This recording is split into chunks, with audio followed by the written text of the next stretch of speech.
Thank you. Thank you, everyone, for coming out.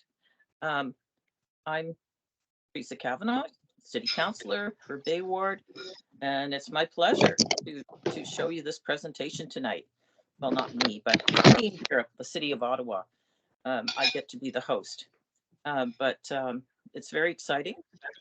It's something I know that a lot of people were very interested in hearing about. So anyway, I'll start off with the land acknowledgement. I wish to acknowledge that Ottawa is located on unceded territory of the Algonquin Anishinaabe Nation. I would like to begin by acknowledging that the land on which we gather is the traditional unceded territory of Algonquin Anishinaabe people, whose ancestors have lived on this territory for millennia and whose culture and presence have nurtured and continue to nurture this land. Thank you. So what I'm going to do, because we have a whole team of staff that have worked on this project, building something is not just one person, it's a team. And I'm going to start by introducing Louise Servanet, who is the park planner in charge of this project and who has been out to the site many, many times and has been working on this for quite a while. And I'll leave her to introduce the entire team as we need. There's a number of people who can answer your questions at the end. So again, please keep yourself on mute. It's really appreciated so we don't get any background noise and we can all listen to this presentation. I'm sure you're going to have some questions and it's pretty exciting stuff. Okay, I'll pass it on to you, Louise.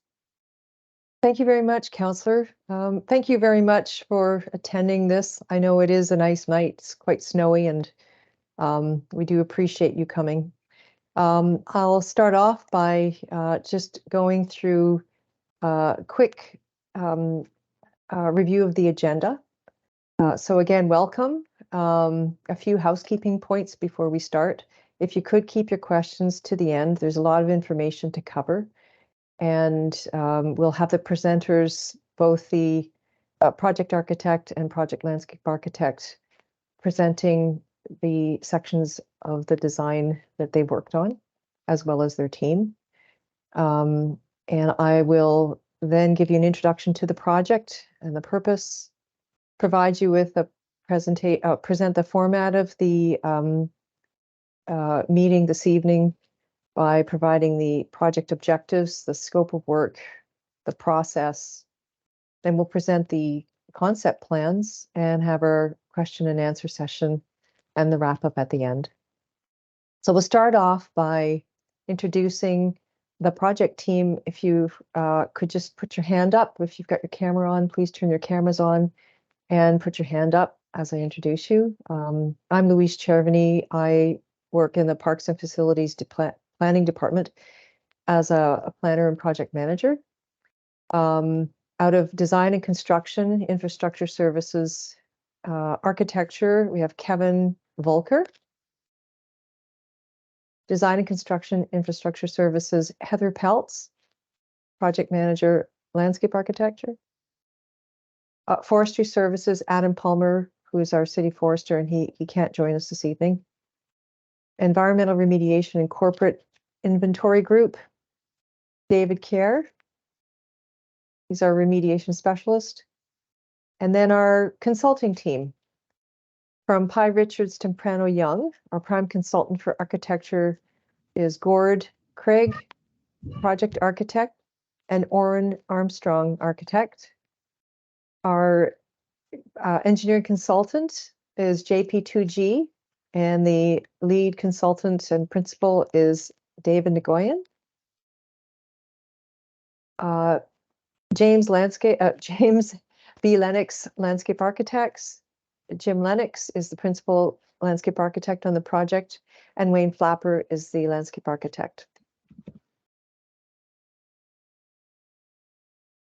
Just an overview of Queensview Terrace community and the boundaries of the community. The north and south boundaries are Carling to the north and the Queensway to the south, the Parkway to the east, and Pinecrest to the west. the Frank Bryan neighborhood, which includes these two amazing parks, include Frank Bryan Park and Elmhurst Park, with one of the city's most important urban forests in these two parks. It's also part of half of Frank Bryan Park. I'm just going to walk you through a few images we found when we were doing the historic review of the area. From 1956 to 1986, you can see the transformation of the park area and the neighborhood. So the forest actually extended a little further than what you see now. You can see in that this is pre-1956. By 1958, the streets had been laid out around the parks. By 1965, you can see the development of the ball diamonds. In 1985, you can see the pool and the field house and the ball diamonds and the T-ball. Currently, the park resides in Ward 7. Its official address is 2700 Stuart Kettle Street.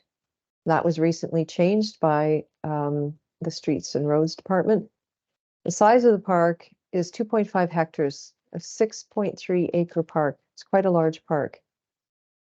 The amenities include the playground, the swings and sand play area and trees, the wading pool with a gazebo, benches, picnic tables, the raised planters to the north of the park.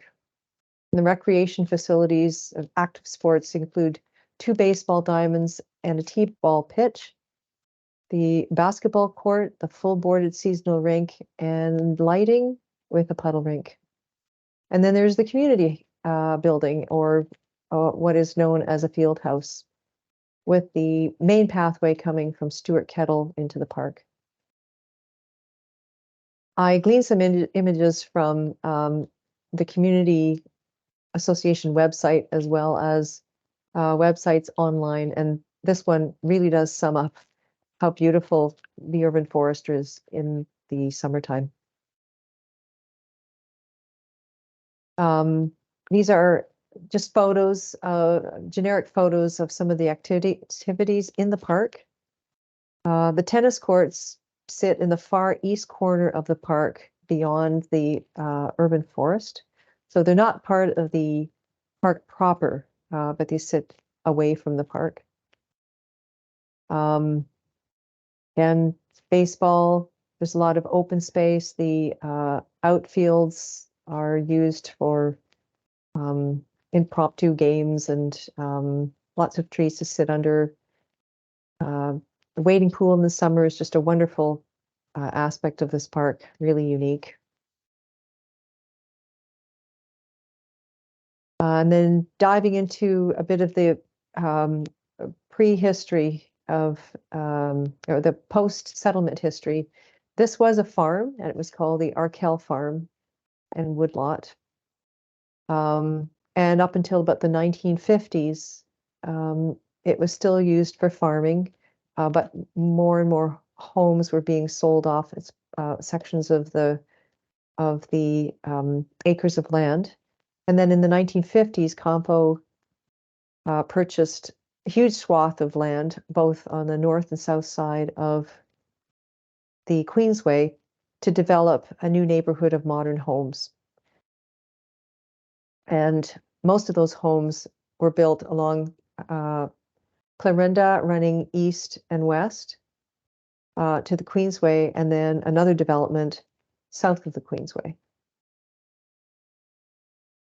Some of the housing stock that exists are the original old homes that were about the same era as the farm, and more mid-century homes that were constructed, as well as the new homes that are being constructed on some of the old homes lots.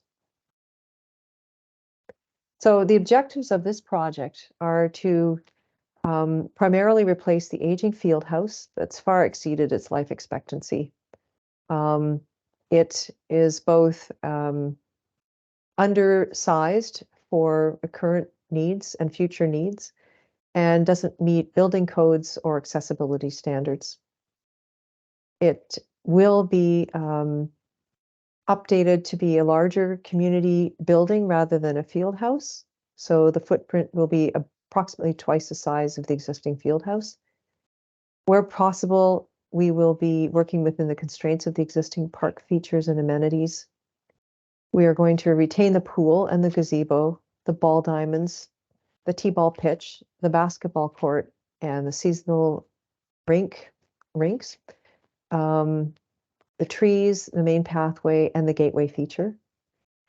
And we're going to meet the programming and site design requirements for today and for projected future community needs.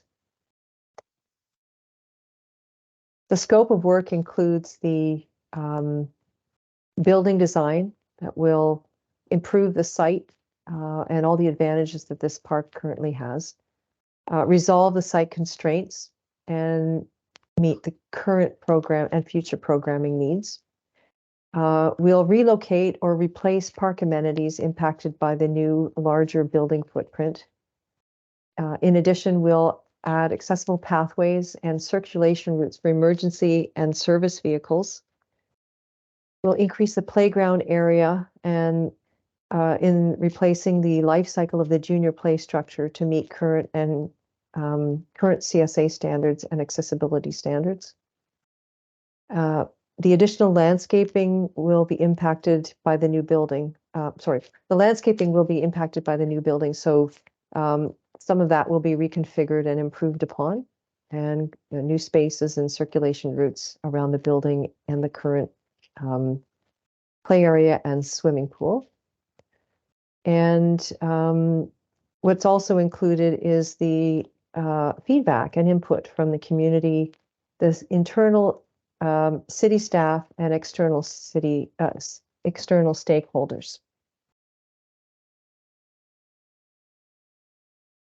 So going a little further into the park, these are the two areas that are impacted by the new development. Sorry for the poor drawing skills here, but so the field house area, the basketball court, the playground, the pool area are, within the vicinity of the building, and the removal of some existing trees approved by forestry. What's not included in the project is any design, removal, or construction that is not identified in the scope of work. Other projects, including life cycle renewal and initiatives funded by the Community Partnership Program, grant program, they are not included in this project. Some of the site constraints include the limited site area to fit the new building in, because we are trying to work around the basketball court, the swimming pool, the gazebo, the playgrounds, and all the existing trees. The geotechnical investigation, there are some areas where bedrock does come close to the surface, but it's not within the vicinity of the building, which is good, but still may impact other parts of the project.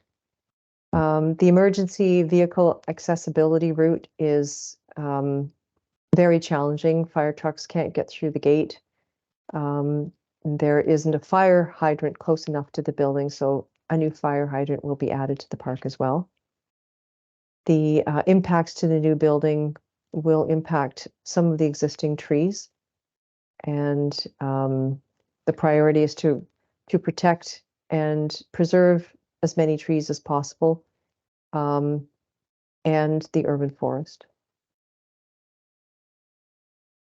So I'll run through quickly the design process.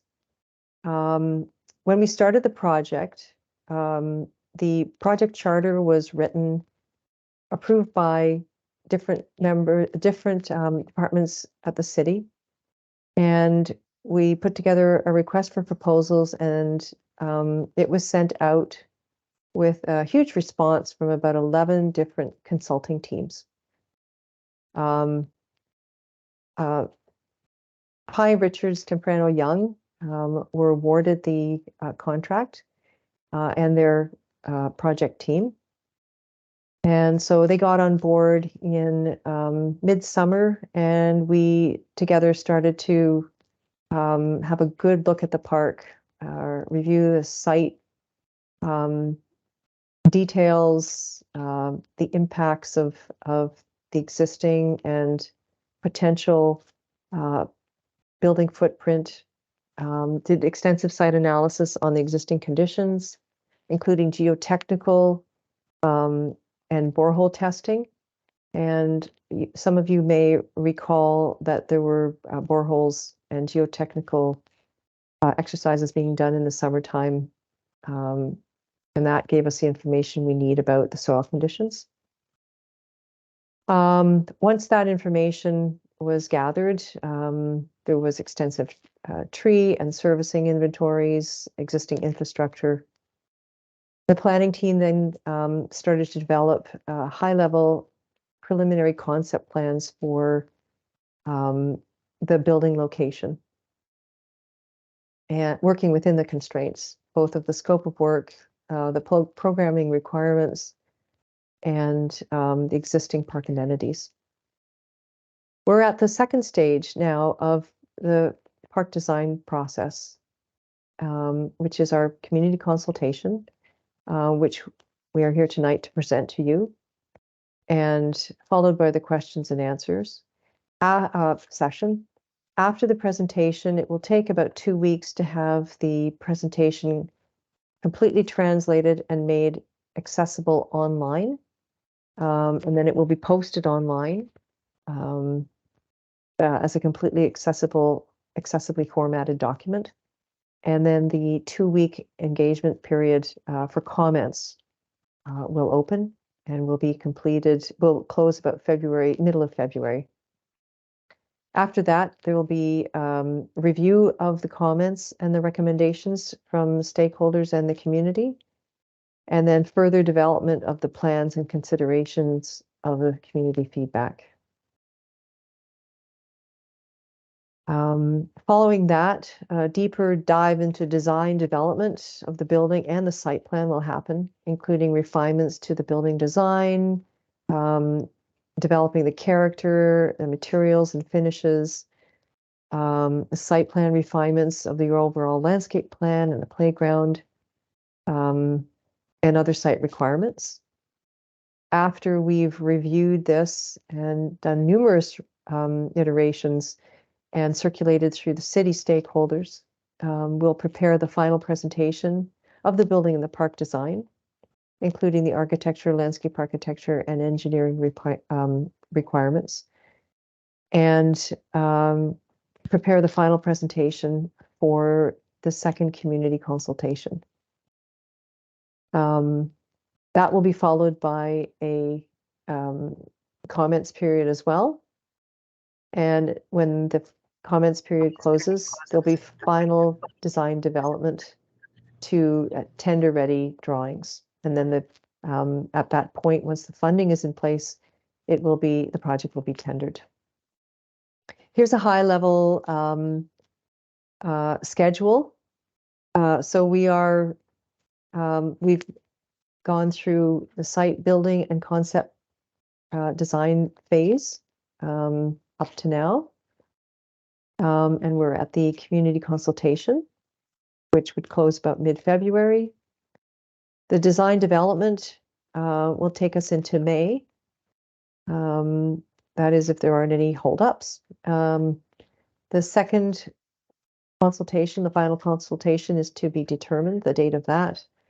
And then the design development tender-ready documents will be determined after the final presentation. We did some digging around, and operations was kind enough to provide us with some old drawings of the park. This predates 1978, when the building and the pool and the playground were in place, as well as the baseball diamonds. This was a renewal project in 1978 of the playground.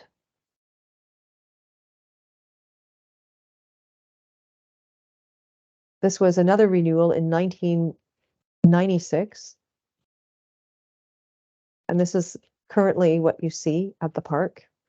The addition of the basketball court, additional landscaping, and the reconfiguration of the playground.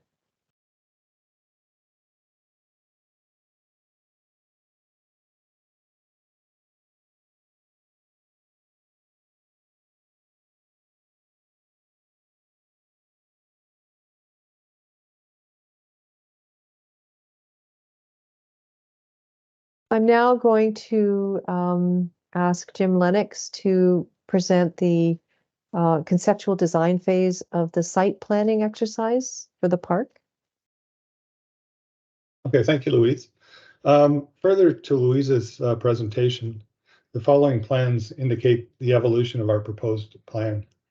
The sketch number 1, our intention was to preserve as many trees as possible. So we initially tried placing the building on the existing basketball court because it is a disturbed area.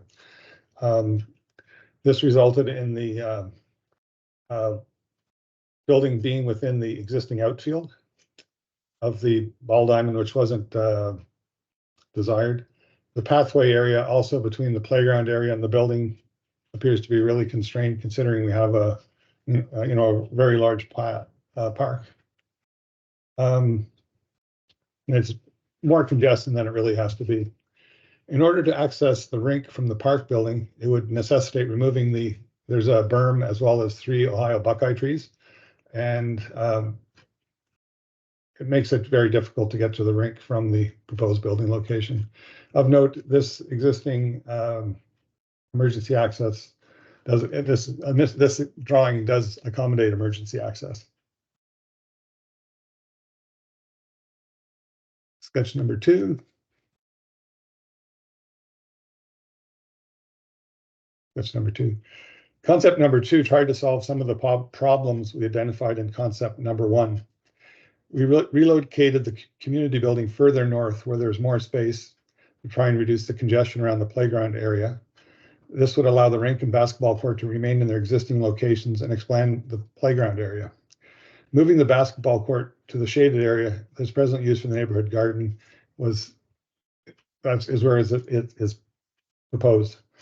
The issues with this layout were that the building is within the outfield of the north existing baseball diamond. The basketball court will probably require the removal of some trees, and it's probably simply just too close to the neighbor's backyard in this location. The distance from the rink to the park building is also too far, and skate changing is not any better than the existing condition. Of note, the emergency services are able to access all of the amenities on this sketch. Concept number 3, we tried to solve the problems identified in number 1 and 2, and we relocated to the building to the eastern part of the existing basketball court and maintained the existing rink in virtually the same location where it is existing. We moved the basketball court with the proper north-south orientation to the outfield of the north baseball field and expanded the existing playground area. The benefits of this plan is that the building is centrally located, and it's to optimally service the rink, the swimming pool, the playground area, baseball fields, basketball court. Essentially, the building has 4 frontages. The basketball court is properly oriented and fits outside of the limits of the baseball diamond. In this location, it can also function as a turnaround for the emergency vehicles. Truck access is also needed, should mention, for the boards and put the lights up on a seasonal basis. The existing playground area is shown as expanded and augmented with additional shade trees, seating, accessible playground features. And emergency access is available, accessible to all of the features. So following these concept plans, we try to integrate the best of everything into a drawing that's to scale and more accurate. We refer to them as a physical fit plan. This evolved from the third concept plan and is drawn to scale with the proposed building designed by the architectural team and further detailed to the landscape component, including the proposed building and its relationship to the basketball court, one of the frontages, the proposed building and its relationship to the playground area, another frontage, the swimming pool, and the gazebo area and fire route. As noted, the building has 4 facades and addresses all 4 of the major amenities in the park, with exterior patio areas and overhead trellises on the sides. The 4 areas, the swimming pool and the rink and the basketball court, and the building is also serviced by a 6-meter wide emergency access road. The basketball court has a north-south orientation with a 3-meter high protective screen fence to buffer it from the north baseball field, baseball diamond, I should say. The commemorative tree is shown as relocated. That's where the turnaround for the emergency vehicles will be. They'll basically turn around on that on the asphalt basketball court. The playground area is expanded and includes a shaded landscape picnic area that can be shared with the swimming pool area and the building. So there will be a green space that basically can be used as a communal space. Of note, the existing playground area is scheduled for upgrading, as Louise pointed out, to an accessible surface of engineered wood fiber. The existing 5 to 12-year-old playground structure and swing are to remain, and the 2 to 5-year-old structures are to be replaced and upgraded with a new universally accessible playground features.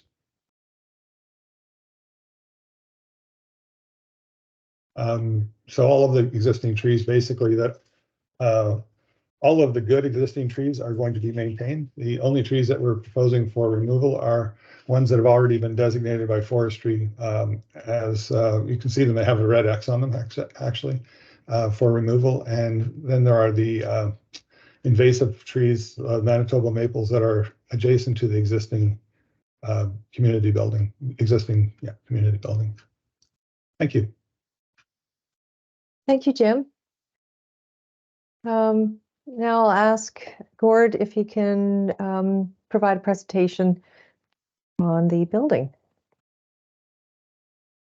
Hi, yep. So everybody can hear me, I assume. Good.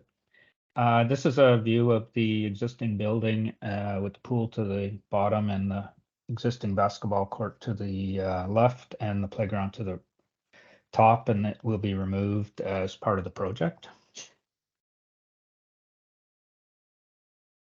And this is some views of the existing building. It's very, it's not very many windows, and it's basically a change room.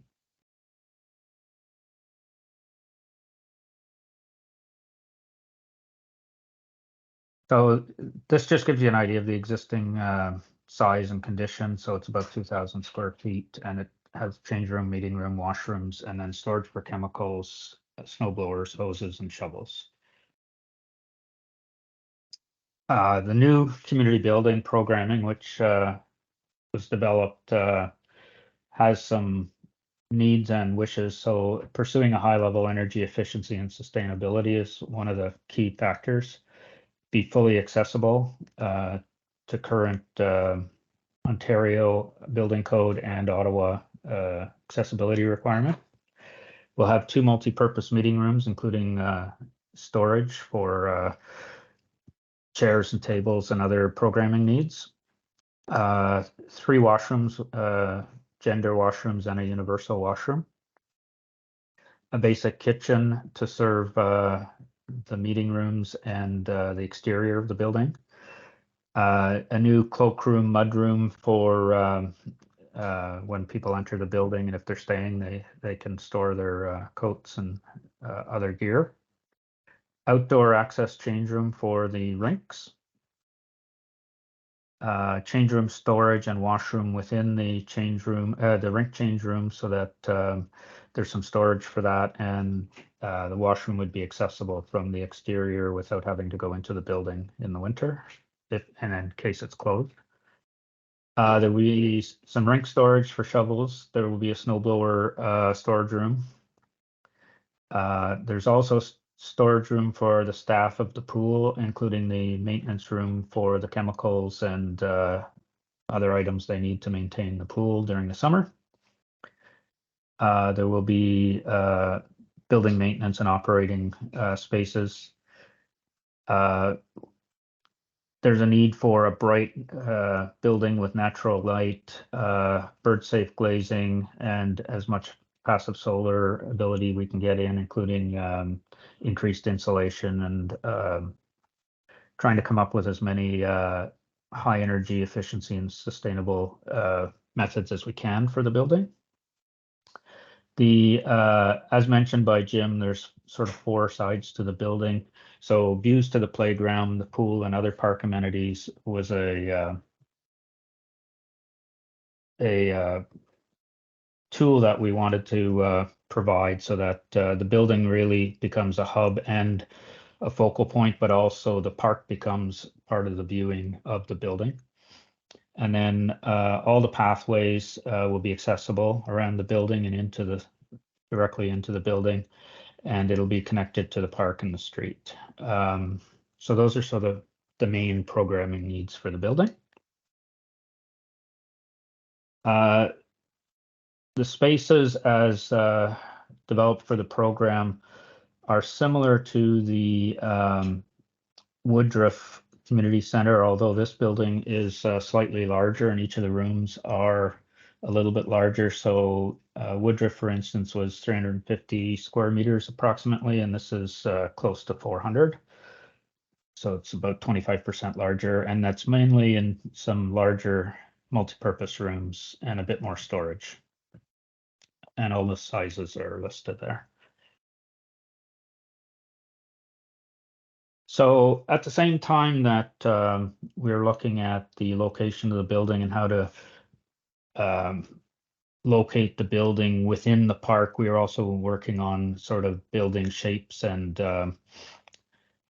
how to organize the spaces. It was quite a challenge because you got the rink facility and the pool facility and an entry to the building. So this sketch sort of shows how we were thinking about how you enter the building and whether the public space you would see through the building or walk through the building to get to the different spaces. So this one was located a bit to the east, closer to where the existing building is. And again, as Jim went through, there were some issues with the siting here because the playground got a little bit too small.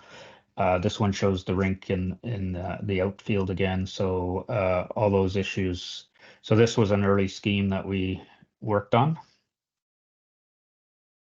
This scheme was closer to the third option, where we placed it in the sort of the center of all of the uses. This still shows the rink to the north and the smaller playground, but this way you have access to the pool going beside the building, and the proximity of this location to the pool and to where the rink is now is what we started to work on, and is sort of the location that we chose.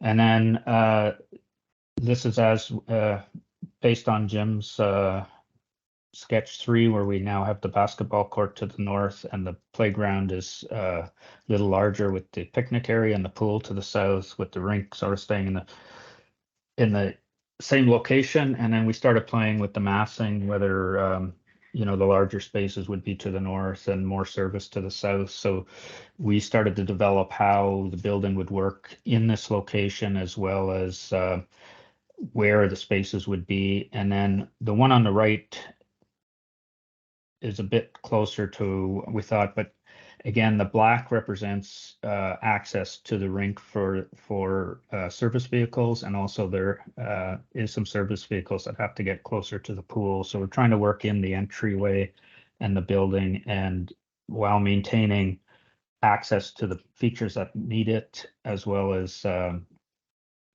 fitting this all within the trees that have to stay.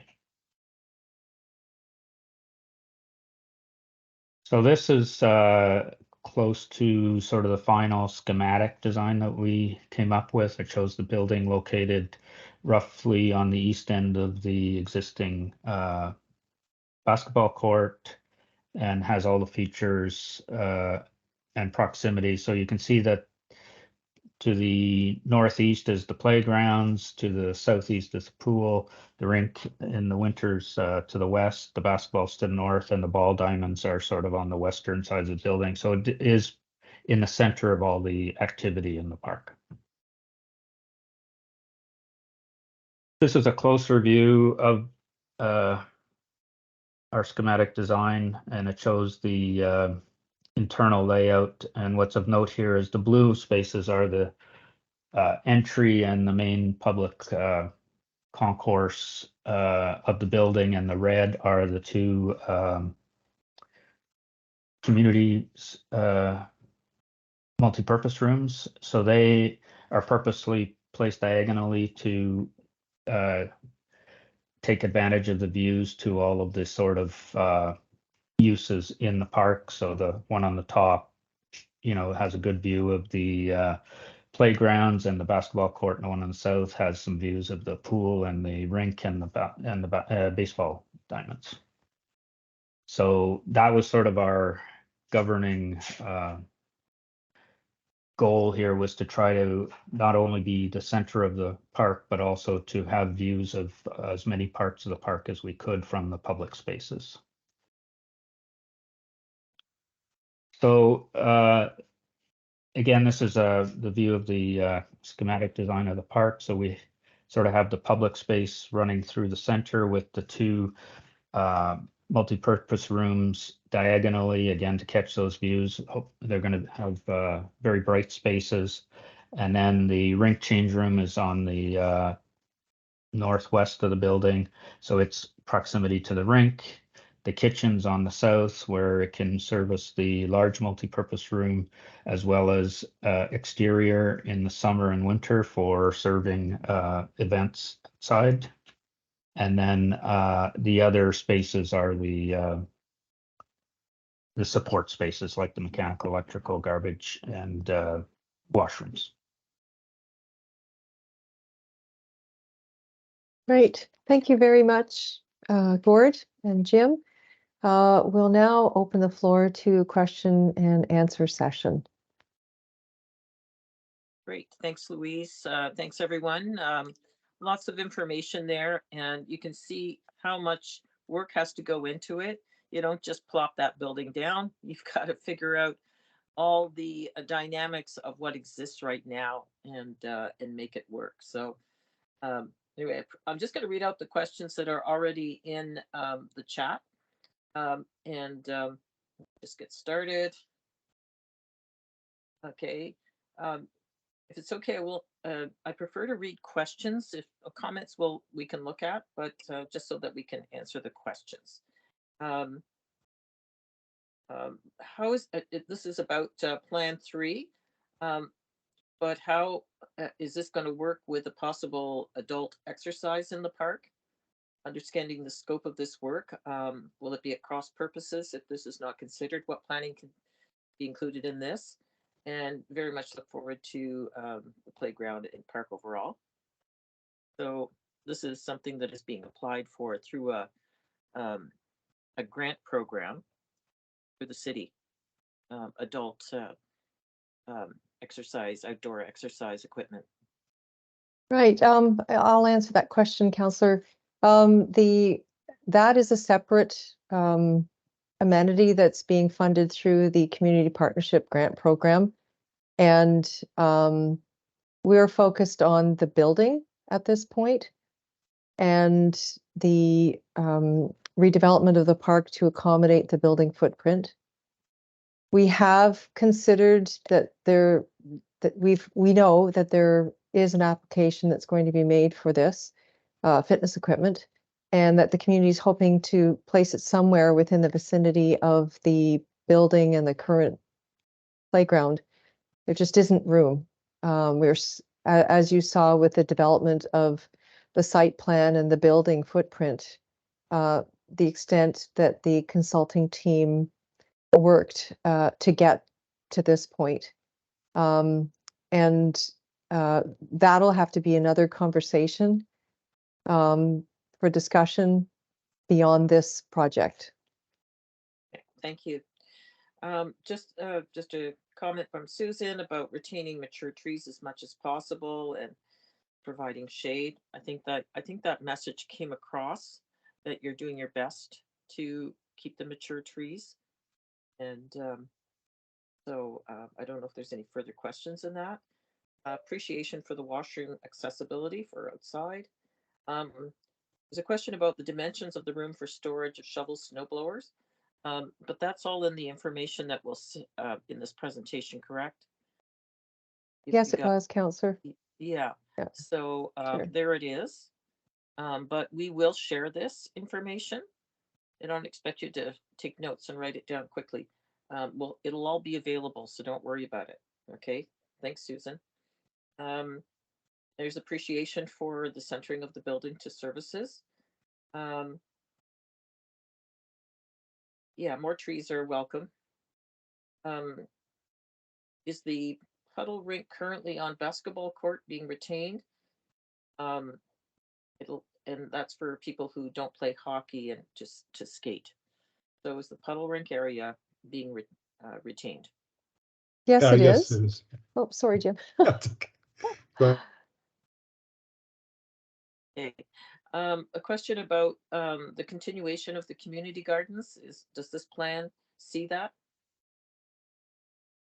They haven't been touched. They still are existing up here. So Okay, so that's not an issue. Okay. Can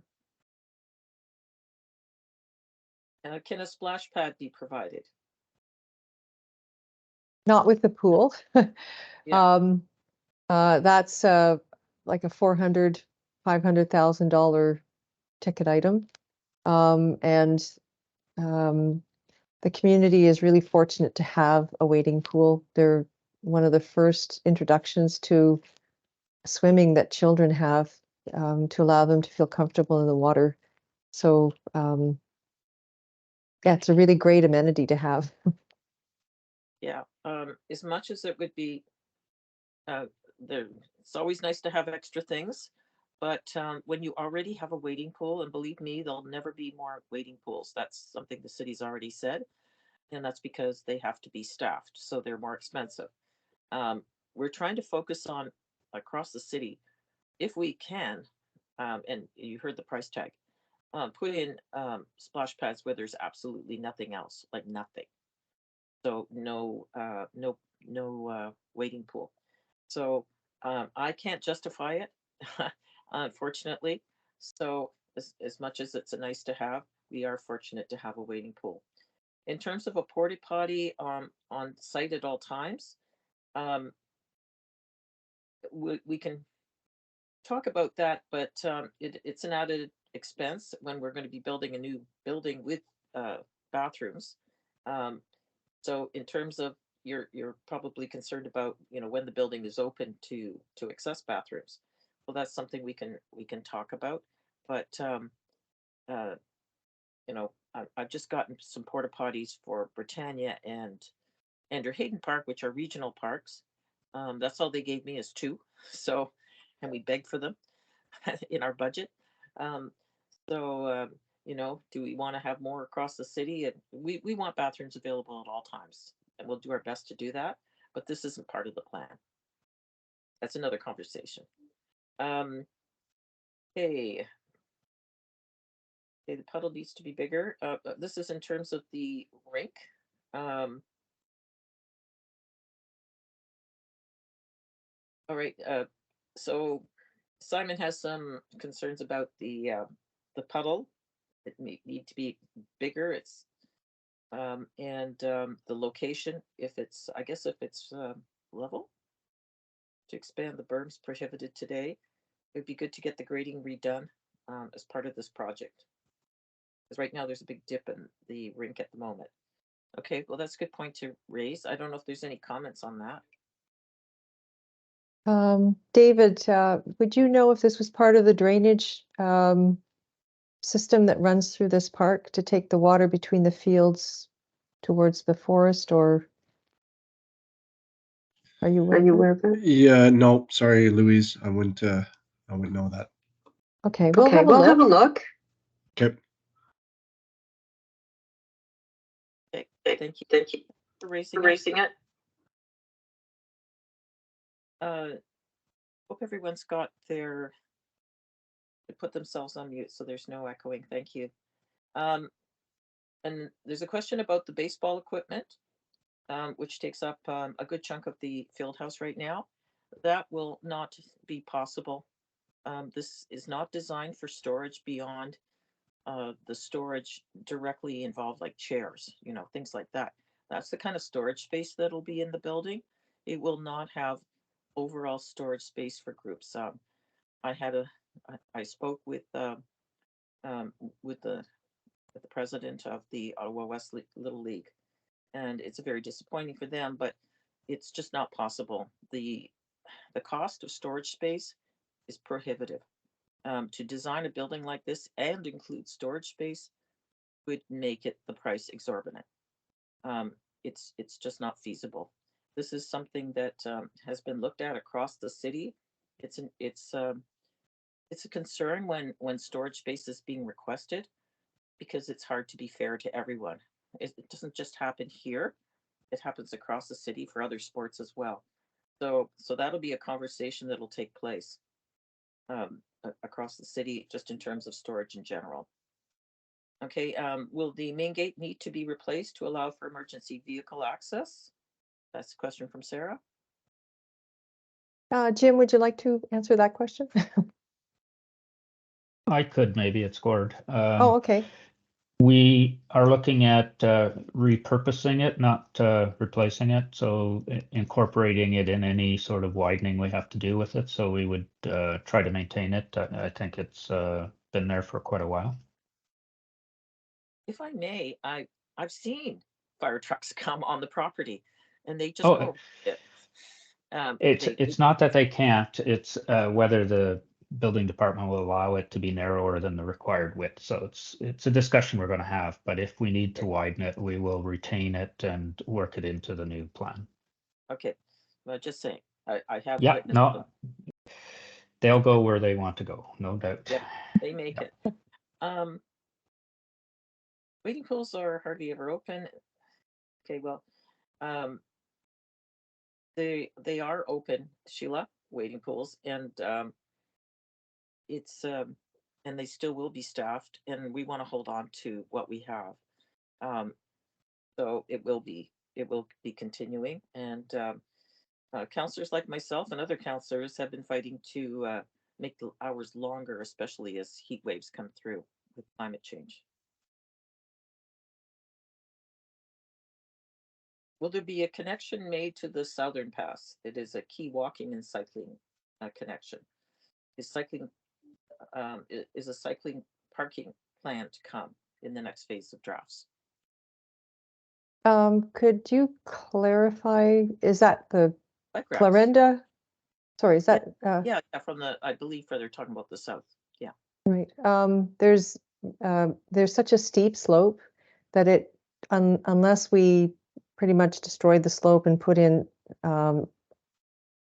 a switchback pathway, it's really difficult to get anybody up that hill.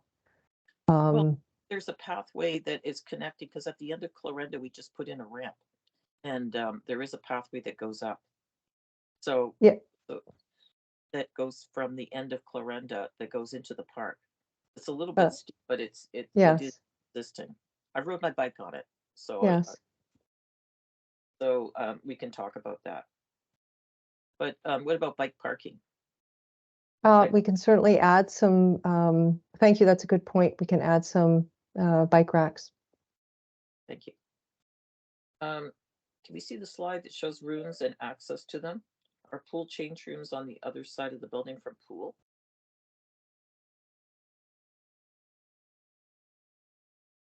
Oops, sorry.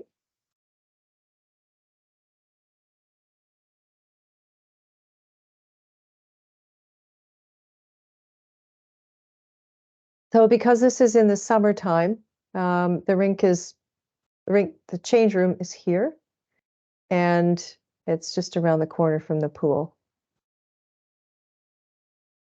Thank you.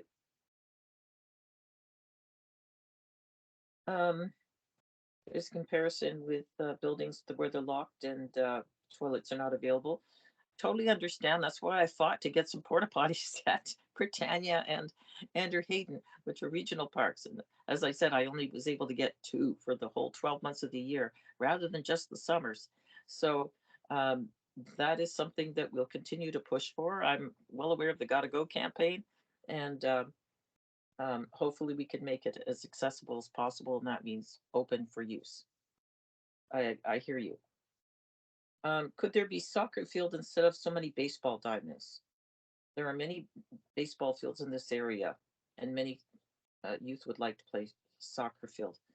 Kathy, that's not in the scope of this discussion, but we can bring it forward. We do have Kevin here, who can perhaps address issues of the rest of the park's features. Are you on, Kevin? Yes, I am. Here Okay. I am. There is, I mean, we have no historical request to change this park. When we look at the provision of the service level of sports fields in this area, we don't have a real problem with it, because soccer fields are just like baseball, actually can often be a drive-to destination as well. So I don't, I mean, is it possible? Sure. Is it reasonable? It'd be very expensive to do because of the shapes involved and the grading involved. So it'd be a 2 to 3 year project. I'm not sure if it'd be really all that valuable of an exercise to do in this location. Thank you. Which of the various pieces of the playground equipment are in the 3 age category, 3 age groups, 2 to 5 years, for example? We covering off all the age groups? Yes, 18 months to 5 years would be the tot lot. So the smaller equipment, the larger equipment, from what I understand, is the higher slide, and this is the smaller equipment here, the tot lot. Mhm. It's also the older equipment. All of the older equipment is the tot equipment, and the newer equipment is the 5 to 12-year-old Yes. equipment. Yeah. Yeah. Okay, thank you. When will the building be open to the public? Well, we haven't got it built yet, so we're still working on that. Will volunteers have to be present to ensure that toilets are accessible? I'm not sure if I can answer that, but I'm on the same page as everyone in terms of having accessibility to bathrooms. So I can't repeat it enough. I get it. I can see it's a concern, and hope to see that. It's true across Ottawa, and at this point in time, I can't tell you what hours would be and who would be responsible for opening it.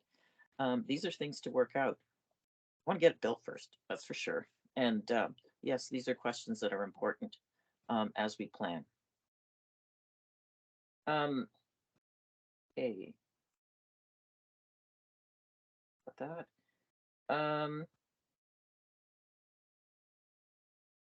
Could there be a soccer field instead? Okay, we got that. We've already heard the answer. Can you? I'm not sure what I understand this question. Can you clarify what is meant by mixed with picture of a dog?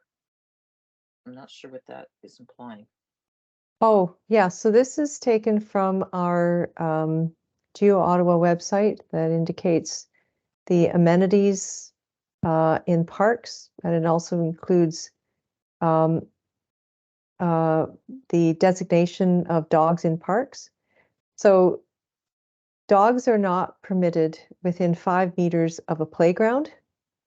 And in some areas, particularly around sports fields, they should be on a leash, especially during play, that they always have to be on a leash within 5 meters of a playground. So the mixed is off leash, off time playing, and on leash anywhere around 5 meters around the play area. Okay. Thank you. I have a question about consultations for playground equipment. Do we consult neighborhood children, or does the city decide on playground equipment?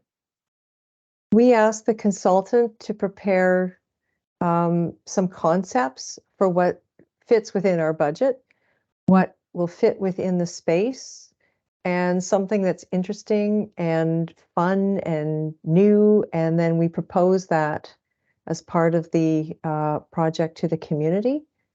Yeah. So there is criteria. It's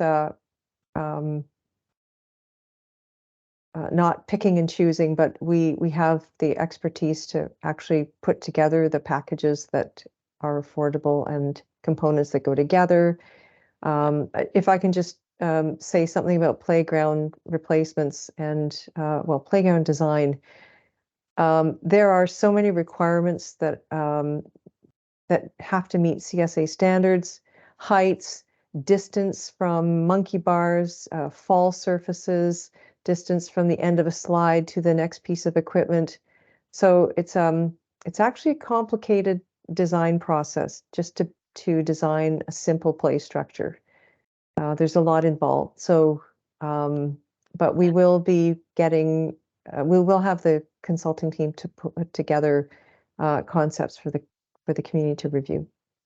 We've been through it with Britannia Park, which is actually a regional park. So we contacted a few of the community safe stations around, and showed it to community members. Children could be consulted through that, and basically it had to be an A or B.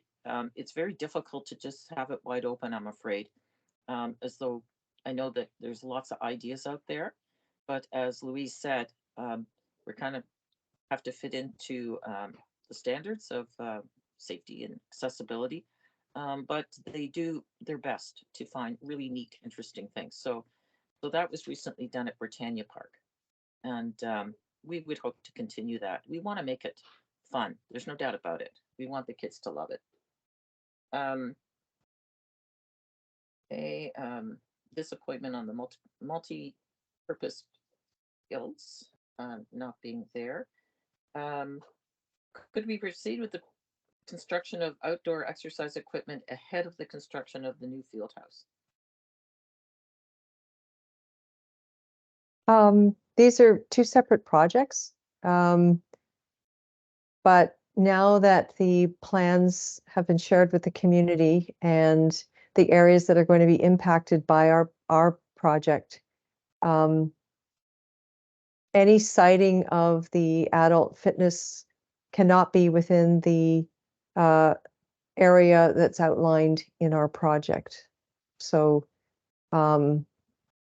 if it's going to impact our project, it won't be approved. Okay.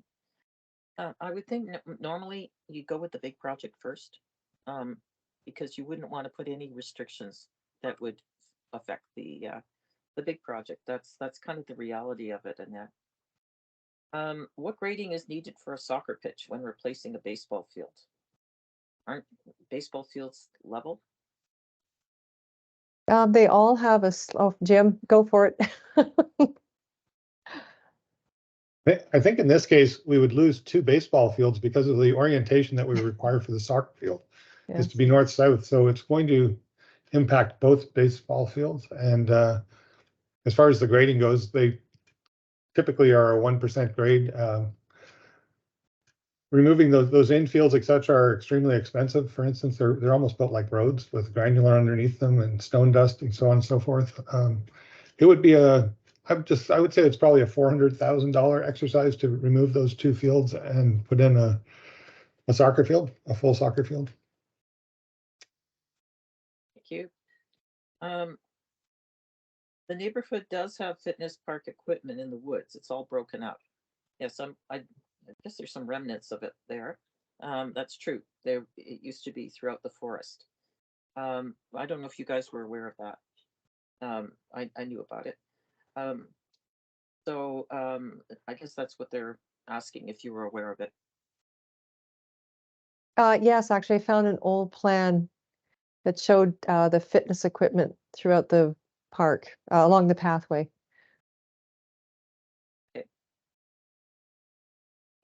I don't know why it fell apart and why it was left that way. I can sympathize. That doesn't bring a lot of faith in the city maintaining things. I know it was wooden, which didn't help. Yes, yeah. So not great, especially in a forest. Since the new field house is separate from the outdoor exercise equipment, could we work ahead of time with the city planner and funders to construct outdoor exercise equipment? My project is focused on everything that we've presented tonight.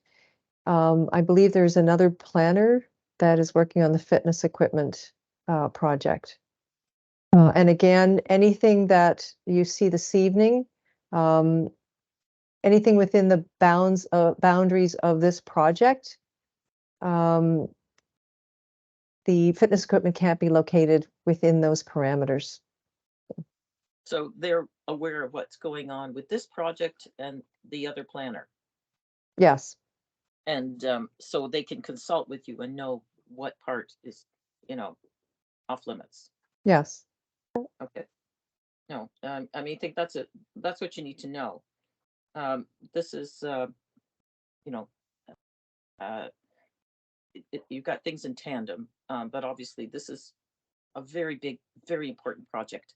And it's got to be the focus. That's what our focus is tonight. But obviously we should have staff talk to each other and make sure it's understood where things can go and where they can't go. Absolutely. Okay. Okay, I don't see any other questions that haven't been answered. If I'm mistaken, or if you think of something a little later, that's fine. We'll be happy to have your questions answered by this wonderful team. I really appreciate everyone coming out. There's lots of good work here, and it's something to look forward to. You saw the stages. We're still early, and believe me, I'm very keen. Also want to know about funding and those kinds of things, because what happened is I paid for this out of cash in lieu. That's the funds that councillors have in their accounts for citywide or ward-wide, pardon me, projects in parks. I knew it was important to get this teed up, and the reason is so that it can be shovel ready when funding does come by, and that was my objective. And it's the same case for Woodruff Park, which is a very similar situation. So hopefully that will happen. I really appreciate all the work of staff. They know how important this is. It's an excellent candidate for putting up on the list high, because with all the work that's going on with transit stations, that means more people are going to be living out in the area. Another good reason to have a wonderful community building for everyone to enjoy. And bathrooms. I haven't forgotten bathrooms, everyone. I get it. So yes, thank you very much, everyone. Appreciate your time and appreciate your questions. They're all great. And please, if you have anything else, let us know. Take care. Thank you very much. Oh, Thanks and very much, team, for tuning in. Yeah. Have a good evening. And Thanks, thanks to Louise. Georgie too. Thanks. Bye. Bye, Councillor. Thank you. Bye-bye. Thanks, Louise.